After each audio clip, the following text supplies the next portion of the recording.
Welcome to Everyone's Got a Story.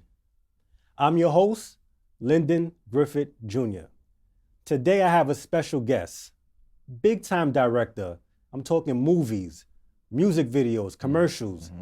He's worked with talents such as Fabio Foreign, Little TJ, Talam Remy. The list goes on and on. It's my pleasure to announce Devon Johnson, also known as Jovi, to the show. What's going on, my guy? Thank you for having me, man. Okay, yeah. Happy to be here. Listen, man. Talk to me. We tried to do this a couple times and everything seemed to work right now. Absolutely. So I gotta say, first of all, thank you for taking out the time. Come to my show. I told you I got a good idea and I wanted to get you on here. And you got so much going on that it just made even more sense. Absolutely. So listen, let's get right into it. What happened at 625 River Road? Calling for any updates about my mother, Mrs. Johnson? Yes, everything is good. No need to worry. Folks around here are pretty superstitious. It was a story that I created.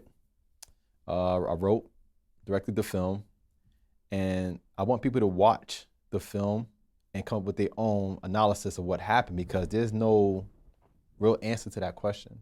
Okay.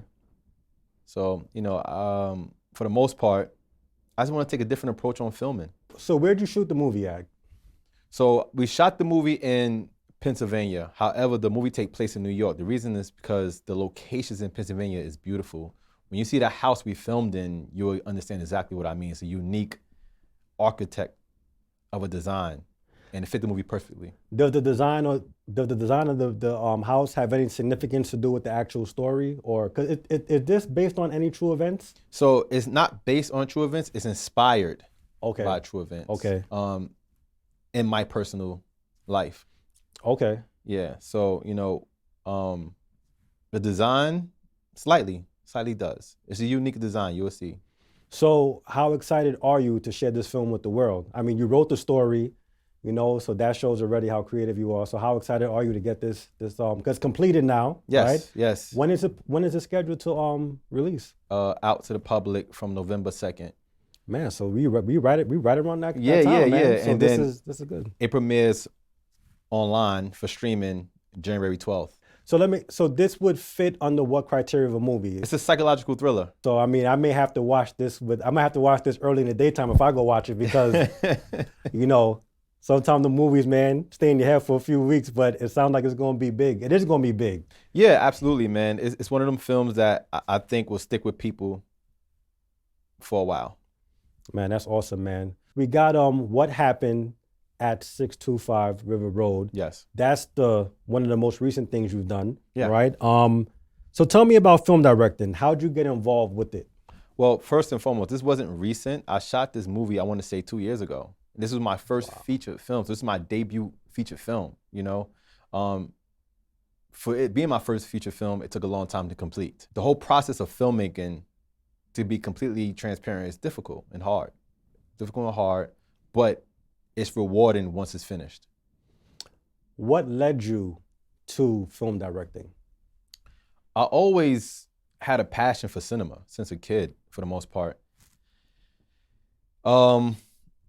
I went to film school for a semester, dropped out, realized they were teaching me everything I already knew already, whatever. Maybe I was just young thinking I knew it all.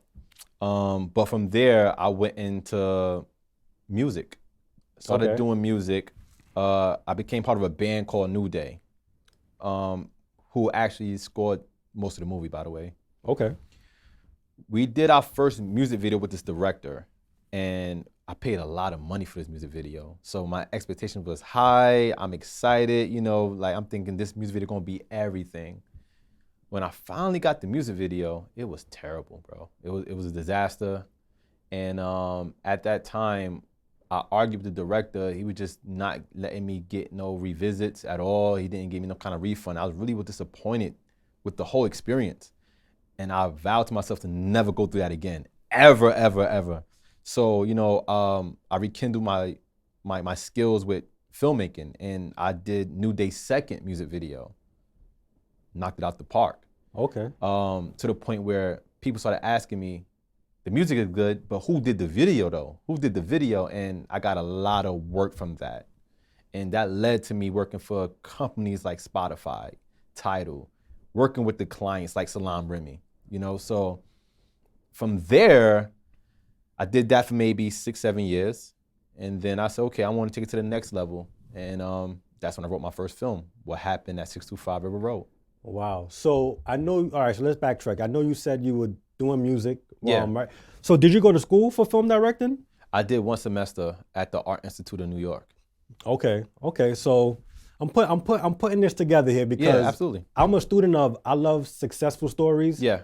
And like I said, whether you're an athlete, whether you're a director, actor, a medical person, the journey that everybody takes, you learn from it. So not only do I know you personally, but I mean, if I didn't know you, I'll still be locked in like, yo, how did this guy go from, nah, listen, this is real talk. How'd you go from that to this? So every talent has a mentor, you know what I mean? You know, so tell us who was your mentor, you know, in film directing to be where you at today.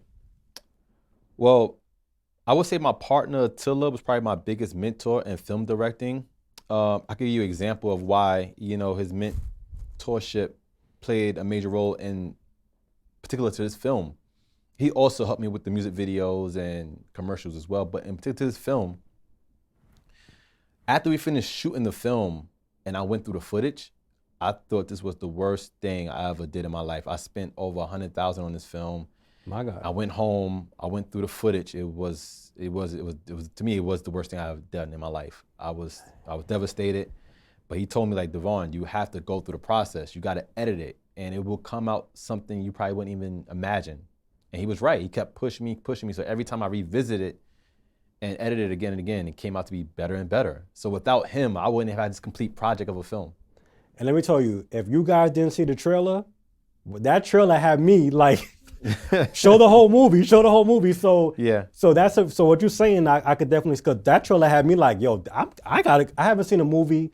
I haven't gone to the movie theater in years, bro. But I will definitely, whether I stream it or not, I'm going to watch it in there because I know the person that directed the movie. You coming to the premiere? What are you talking about? Okay, man? all right. Coming to the premiere, Listen, bro. y'all heard that, right? Yes, it's documented. It's documented.